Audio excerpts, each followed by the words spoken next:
Allez, bonjour à tous avec un grand direct consacré à la sortie du numéro 15 d'Histoire de Savoie, magazine d'actualité d'hier et d'aujourd'hui. Nous sommes à Saint-Gervais-les-Bains devant l'église baroque et à mes côtés Patrick Alain Bertoni, le rédacteur en chef, le créateur. Bonjour Patrick.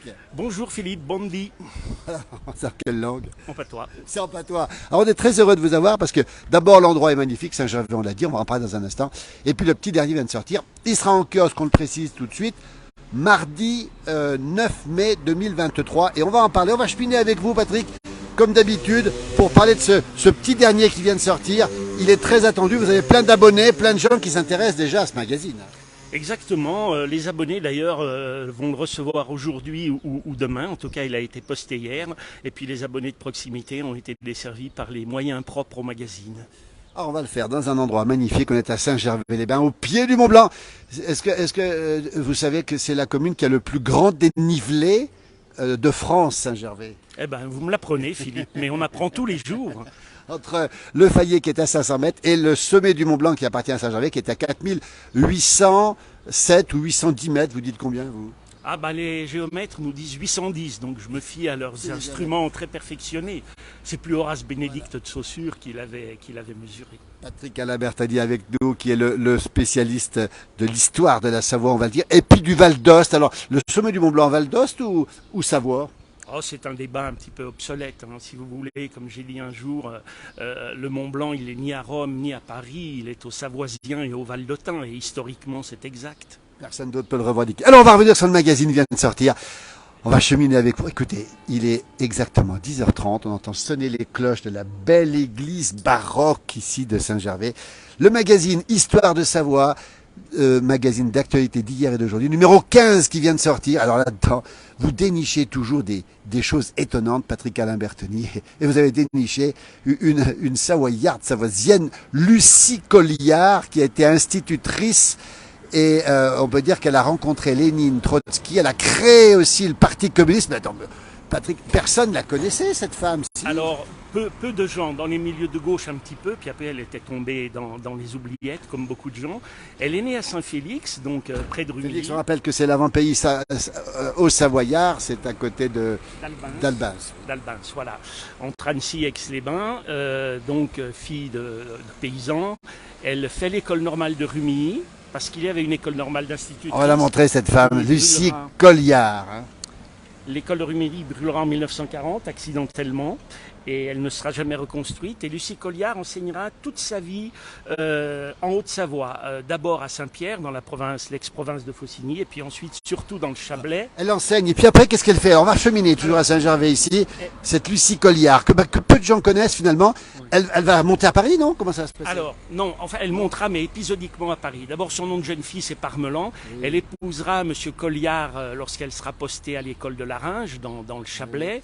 Oui. Quel est son parcours en deux mots, Patrick Alain Bertoni? Elle est institutrice, et puis elle adhère donc à un syndicat de gauche, à la CGT. Elle va créer le Parti communiste, elle va rentrer au Parti communiste? Elle rentrera effectivement, alors d'abord à la SFIO, et puis lorsqu'il y aura la scission entre socialistes et communistes, elle rejoindra le début du Parti communiste. Et elle est une de ses cofondatrice dans la mesure où elle assiste au premier congrès du parti à Marseille, donc, et qu'elle est élue suppléante. Hein. Les femmes ont encore une place modeste. Elle est élue suppléante au comité directeur, mais elle est effectivement à l'origine, avec d'autres, du Parti communiste. Alors on va le rappeler, c'est une institutrice. On est à Saint-Gervais, on le rappelle, en direct dans la place du village, dans ce beau village de Saint-Gervais ici.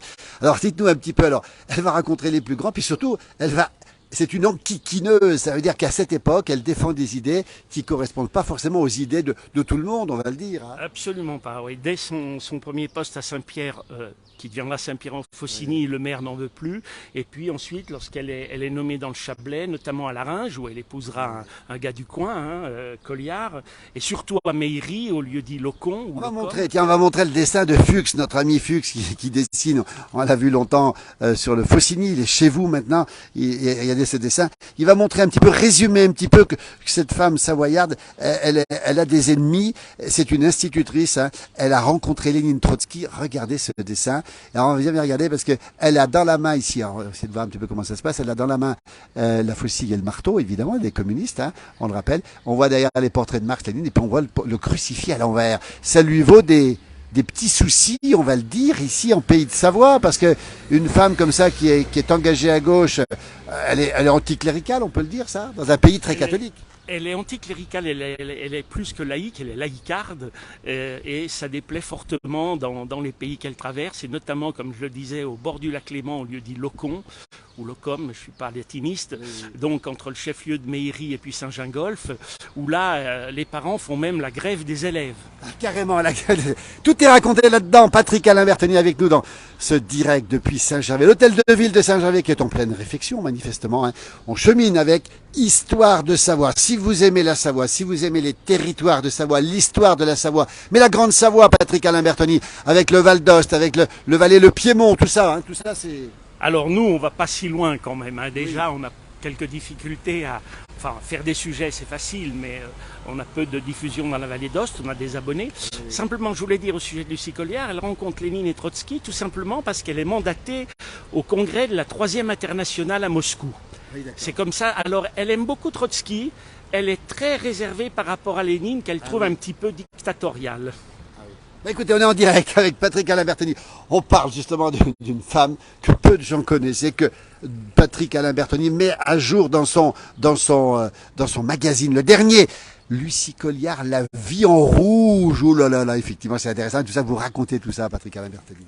Alors c'est Rémi Berthaud qui a fait un travail de recherche considérable et qui raconte effectivement les plusieurs vies de Lucie Colliard. Il y a eu la vie d'institutrice, il y a la vie de militante syndicale qui l'amènera d'ailleurs à soutenir la grève des sardinières à Douarnenez en Bretagne dans les années 20. Et puis à Douarnenez, elle va participer, elle va soutenir les sardinières. On va montrer Douarnenez ici. On va saluer nos amis bretons qui nous regardent sans doute et qui nous regarderont peut-être. Hein. Donc elle va aller remonter les sardinières hein, pour qu'elles se révolte, c'est ça, à Douarnenez. Alors hein. la grève a déjà lieu, mais Lucie Colliard, mandatée par le Parti communiste et la CGT, comment dirais-je, encadre cette grève et lui donne de l'ampleur, quoi. Ah oui, d'accord. Voilà. Ah, voilà, tiens, regardez, sardines garanties, frites à l'huile. Allez, on est avec Patrick Alain Bertoni, on est à Saint-Jean, on chemine ici, regardez. Température très douce ce matin sur la Haute-Savoie, où nous sommes à Saint-Gervais, ville thermale, on le rappelle, le Fayet qui est juste en bas ici. Et puis cette grande place, on va se diriger tranquillement ici. On va parler à nouveau de ce magazine. On va pas tout dire évidemment. On va parler aussi. Alors regardez, il y a un commandant savoyard, il est né en Haute-Savoie, il s'est marié à Évian-les-Bains. Et il s'appelle le commandant John Paris, le chasseur alpin. Alors lui, il est sur 3 monuments aux morts. Vous racontez toujours des choses étonnantes que vous racontez dans votre magazine. Alors, si vous voulez, tout part d'une série Netflix sur Narvik, hein, l'expédition franco-britannique en Scandinavie. Narvik, lui, il est mort, on va le préciser. Hein. Voilà. John Paris est mort et sera tué, non pas sur l'eau à Narvik, mais à terre, apparemment. À terre, oui, il débarquera à terre. Alors, racontez-nous pourquoi il est sur 3 monuments aux morts. Alors, d'abord, il fait l'école normale d'instituteur de Bonneville. Donc il est à Bonneville. Il est à Bonneville. En 1914, il est mobilisé. Il s'avère un redoutable combattant, même un baroudeur. Et le baroud lui plaît tellement qu'il s'engage dans l'armée. Donc il n'enseignera jamais, contrairement à Lucie Colliard. Oui. Ensuite, pourquoi se retrouve-t-il à Narvik? Tout simplement parce qu'il monte en grade dans l'armée. Son arme, c'est les chasseurs alpins. Et il est choisi par le général Bétoir, futur compagnon de la Libération, pour être son chef d'état-major lors de l'expédition en Norvège pour couper la route du minerai. Absolument, la route du minerai aux Allemands, effectivement, qui sortait par Narvik, évidemment. Et donc, à un moment donné, vous avez des légionnaires. On fait débarquer les légionnaires sur une plage au nord de Narvik et le débarquement, passez-moi l'expression, pétouille un peu. Alors on va revenir plutôt parce que la connexion est moyenne, donc on va avancer un petit peu dans le développement. Pourquoi il est sur 3 monuments aux morts, ce garçon qui est mort à Narvik, on le rappelle hein. Alors donc il va voir ce débarquement qui pétouille un peu, et puis un Allemand lui tire une balle dans la tête. Donc il meurt à terre, au moment où il allait regagner le bâtiment anglais sur lequel il était. Alors il est sur 3 monuments, d'abord parce qu'il est né à Viry, donc, d'accord? On rappelle, Viry, Voilà, c'est à côté de- du à côté de la avec frontière Genève. en Haute-Savoie, on le rappelle, Non, bien, il est né, sûr en France. excusez-moi, Hein. il est né à Villegy-Fontenay, d'accord? Donc toujours à la limite de la Voilà. Suisse, en Haute-Savoie, en France. Voilà Hein, évidemment. pourquoi je me suis trompé. Il vit à Viry, également près de la frontière avec le canton, la République canton de Genève. Et puis il se marie avec une fille d'hôtelier d'Évian-les-Bains. Alors les trois communes en fait le revendiquent. Donc il est sur les trois monuments Il est morts. sur les trois monuments morts. Villegy-Fontenay où il est né, Viry où il a vécu, son enfance, etc. Et y compris il y était domicilié lorsqu'il sera tué. Et puis Évian-les-Bains où il épousera une fille d'hôtelier. Voilà, Patrick Alain Bertoni avec son magazine, on va bien le montrer, histoire de savoir, en vente dans toutes les bonnes maisons de la presse des pays de Savoie. On peut le commander, on mettra le lien évidemment. Et c'est un magazine numéro 15, donc ça fait pas mal de temps qu'il existe. Voilà, on va cheminer toujours à Saint-Gervais ici, regardez, au pied du Mont Blanc, on le rappelle encore une fois. Alors ce John Paris, vous l'avez dégoté, et cette histoire est passionnante, effectivement. Alors on va montrer quand même ce magazine. D'abord montrer un peu que vous avez des partenaires qui sont sympas. La dernière page c'est... Voilà, ben ça c'est des gens qu'on apprécie beaucoup aussi. Nous, c'est les sculpteurs du lac. Hein. C'est des gens qui font des choses merveilleuses du côté de Montrion. On n'est pas loin de Morzine, hein, c'est ça. Alors là aussi, ça vaut le détour aussi. C'est pas parce que c'est un partenaire, mais vous aimez les gens authentiques, on peut le dire ça. Exactement. Ouais. Marc Paillis et son épouse sont des gens très très authentiques. Voilà, puis on va regarder aussi. Alors on va préciser aussi une chose, c'est que vous serez présent aussi, on va le dire aussi, à un grand moment, on va le rappeler, on sera présent aussi nous. Hein. Ce sera les 28 et 29 mai à Sallanches. Sallanches, je rappelle que c'est au pays du Mont Blanc. On est au pied du Mont Blanc à Sallanches. Et ce sera sur le prétoire La Grenette, c'est la Savoie dans tous ses états. C'est 2 jours de fête consacrés à la culture, au patrimoine de la Savoie. Alors, beaucoup d'ambiance, beaucoup de fêtes. Vous serez présents aussi les 28, 29 mai à Sallanches. Ici, on va le rappeler. Et donc, vous y serez aussi. C'est ça, des grands moments pour présenter votre magazine. Le magazine aura son stand, oui, comme l'année dernière lors de la première édition à Sallanches et Galban. Voilà, on continue, toujours à Saint-Gervais. Tiens, on a de la connexion qui continue pour l'instant, on en profite. Hein. Même dans l'ambiance du matin, le café du matin ici, puis les gens qui se promènent tranquillement au soleil ici, avec cette ambiance particulière. Patrick Alain Bertoni. Alors, encore un mot sur, on va peut-être le dire, sur cette fois-ci, sur un focus, on va dire, sur un chroniqueur new-yorkais qui parle du budget savoyard et qui parle du lac du Bourget. Alors effectivement, Bill Bufford, j'espère que je l'ai dit avec l'accent, qui va bien. C'est un célèbre chroniqueur gastronomique new-yorkais. Et puis, donc, il est venu voir en France comment ça se passait, notamment à Lyon. Il s'est installé quelques mois avec sa comment famille. il atterrit du côté de... Alors, à un moment donné, ils sont hardis à franchir le Rhône, c'est-à-dire à passer en Savoie. Et puis là, on lui conseille d'aller coucher chez Éric Jacquet, restaurant La Source, au pied de la Dent du Chat. Donc, dans le budget savoyard. C'est ainsi que le canton est baptisé. Et puis, donc, il demande à Jacquet à voir des choses authentiques et Jacquet l'aiguille vers la poissonnerie, enfin la pêcherie Parpillon à Bourdeaux, qui existe depuis les années 1850. Institution, ouais. Voilà. Et puis l'aiguille également à la minoterie Desgranges, donc qui elle se trouve au Bourget du Lac et qui elle existe depuis le XVIIe siècle. Voilà, tout ça raconté, on le rappelle, hein, dans l'histoire de Savoie, chronique qu'on peut dire chronique des pays de Savoie, non, on peut appeler ça.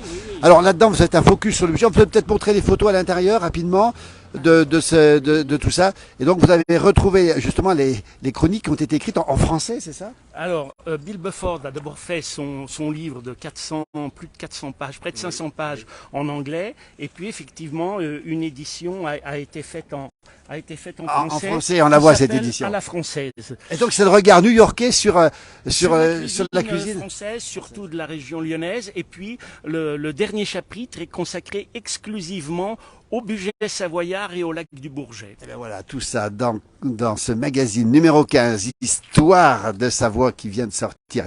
On est à Saint-Gervais, on butine ici ce magazine.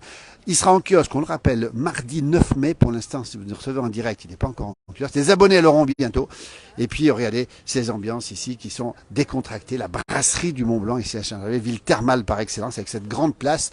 Et puis c'est cette ambiance de vacances, déjà, je crois, déjà l'occasion de lire ce magazine pendant les vacances ou les ponts qui arrivent. Absolument. En 3 ou 4 mois, les gens ont le temps de le lire. Il y aura même plusieurs périodes de vacances avant le numéro 16. Il y aura les vacances qui vont arriver, évidemment. Et puis on va le rappeler aussi, on peut le commander, on va mettre le lien justement, Savoisienne de presse et d'édition, c'est ça, hein? C'est l'éditeur, effectivement. Voilà. Vous êtes le créateur de ce magazine numéro 15, vous vous rendez compte, ça fait combien de temps qu'il existe déjà? Décembre 2018, le numéro 1. On rappelle que c'est 2 fois dans l'année, c'est ça? 4 fois. Pardon, là, 4 fois dans l'année, 4 fois dans l'année, autant pour moi. Ça veut dire que, bah, écoutez, ça passe et que c'est un magazine qui se conserve, on va le rappeler encore une fois. Partenaire, alors à la place du village, regardez, on a le bonheur d'être partenaire de ce magazine. On est tellement heureux de l'avoir avec ce regard très, très pointu sur l'histoire de ce grand territoire, de cette grande Savoie. On rappelle aussi que Génération Savoie en fait partie, hein, évidemment. Et puis le Faucigny, le journal Le Faucigny. Vous avez des partenaires qui sont connus un peu partout ici, hein, important. Oui, alors Génération Savoie, c'est la co-organisatrice avec la municipalité de Sallanches de la Savoie dans tous ses états. Donc deuxième édition pendant le week-end de Pentecôte, comme vous l'avez indiqué. Et puis le Faucigny, c'est le canard enchaîné du coin. C'est le canard enchaîné du coin. Voilà, regardez ici à Saint-Gervais, on butine ce magazine ici qui s'appelle encore une fois Histoire de Savoie et que vous devez avoir si vous aimez les pays. Nous sommes à Saint-Gervais en direct. Ce matin, il est 10h43 si vous nous rejoignez en direct ici sur cette place. Ça sent les vacances. Il n'y a pas encore beaucoup de monde ici. C'est l'intersaison. C'est le temps où les Savoyards, où les Savoisiens se retrouvent, Patrick Alain-Berthelli. Se retrouvent et travaillent pour préparer la saison d'été. Comme à l'automne, ils travaillent pour préparer la saison d'hiver. Allez, on va ouvrir. Jetez un œil, tiens, sur l'intérieur du magazine. Regardez un petit peu. Alors voilà, on a parlé de... Alors là, on a oublié encore une personne. Non, on n'a pas tout dit. On va dire 2 mots, justement, sur... on va remettre la une. La une, voilà. C'est une femme qui est née dans les États de Savoie. Elle s'appelle Lydia Poët. C'est la première avocate en d'Italie, et qui a été honorée par la France et qui est à la une d'une série sur Netflix, Patrick Alain-Berthelli. Exactement, oui, Netflix s'est inspiré de la vie de Lydia Poët, donc qui est née sous les États de Savoie. En Piémont, de l'autre côté des Alpes. Mais dans une partie du Piémont de tradition francophone et franco-provençaliste, c'est-à-dire c'est autour de Bardonnay, jusqu'aux portes de Turin, le français était très pratiqué dans ce qu'on appelait les hautes vallées du Piémont, et donc le français le pratiquait parfaitement.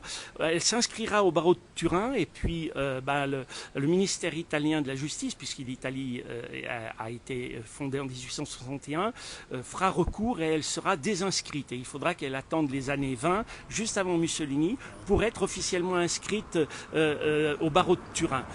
Mais Lydia Poët, si l'Italie n'avait pas été proclamée, si la Savoie, Piémont, Sardaigne étaient restés ce qu'ils étaient, eh bien ce serait une avocate, la première avocate de Savoie. Voilà, on rappelle une série Netflix qui s'appelle comment, Patrick Alain-Berthelli, la série? Alors en français, parce qu'il y a plusieurs traductions, c'est la loi de Lydia, je crois. Elle fait un tabac, c'est ça en France? Ah, elle fait un tabac, oui. Alors c'est une série américanisée, c'est-à-dire c'est présenté un peu comme une suite d'enquêtes auxquelles Lydia Poët collabore dans le cabinet de son frère qui, lui, naturellement, avait été inscrit plus facilement comme avocat. Oui, c'est un homme. Voilà, mais c'est quand même un peu romancé, quoi. Mais il y a quand même des choses. On voit le drapeau de Savoie à plusieurs époques, puisque je rappelle que la croix de Savoie était restée sur le drapeau de l'Italie proclamé en 1861. Allez, Patrick Alain-Berthelli, le créateur, le rédacteur en chef de ce magazine en kiosque, on le rappelle, et on peut le commander aussi sur Internet. Nous sommes à Saint-Gervais-les-Bains avec lui en voyage. On rappelle le rendez-vous du 28-29. On sera présent à la place du village. On en reparlera bien sûr. On sera dans cette grande manifestation. La Savoie dans tous ses états le week-end de la Pentecôte, le samedi et le dimanche. Hein, c'est ça, hein, pas le lundi. Le dimanche et le lundi, pardon. Dimanche et lundi, autant pour moi. De la Pentecôte, vous serez présent aussi. On va jeter un œil. Montrez-nous un petit peu. On va pas tout raconter parce que malheureusement le temps passe. Ici, vous revenez sur justement, ça c'est intéressant aussi. À Cuisy après l'effondrement, on va le rappeler, de la passerelle sur le circuit automobile en 1960. Alors lui, c'est un personnage qui a été accusé. On lui avait fait croire, on avait dit que le bois de la passerelle était bostriché, c'est ça? Exactement. Donc, si vous voulez, c'est surtout un quotidien de l'époque très populaire, Paris Presse l'Intransigeant, qui avait écrit que le bois livré au service technique d'Aix-les-Bains pour construire cette fameuse passerelle était bostriché. C'est pour ça que la passerelle s'était effondrée, faisant 8 morts. Et vous racontez la suite. Voilà. À lire là-dedans, en tout cas. Hein. Voilà. Merci Patrick Alain-Berthelli. On va vous remercier parce que malheureusement, la connexion, je crois qu'elle est un petit peu moyenne ce matin. On est toujours ici. On va terminer en rappelant qu'on peut le trouver partout à partir de mardi 9 mai, c'est ça? Hein. Exactement. Voilà. Voilà, le lendemain de la fête du travail. Voilà. Et puis vous retrouverez Pas notamment la fête du la travail, fête du l'anniversaire de la fin de la Deuxième Guerre mondiale. Absolument, voilà. Regardez, CUSY, et vous verrez tout ça dans le détail. J'ai un petit peu interrompu Patrick Alain Bertoni, mais vous aurez tout le détail. Regardez ici, vraiment, vous êtes un dénicheur justement de ces histoires, de ces personnages qui ont marqué les territoires de la Grande Savoie. Merci pour ce travail. Bravo pour ce que vous faites. Merci beaucoup. En tout cas. Merci Philippe. C'est le numéro 15. On le rappelle, ça se conserve et ça se lit tranquillement, durablement. Bravo et à très bientôt parce qu'on se reverra certainement les 28 et 29 mai à Salange. Merci Patrick Alain Bertoni. Merci beaucoup. Merci beaucoup.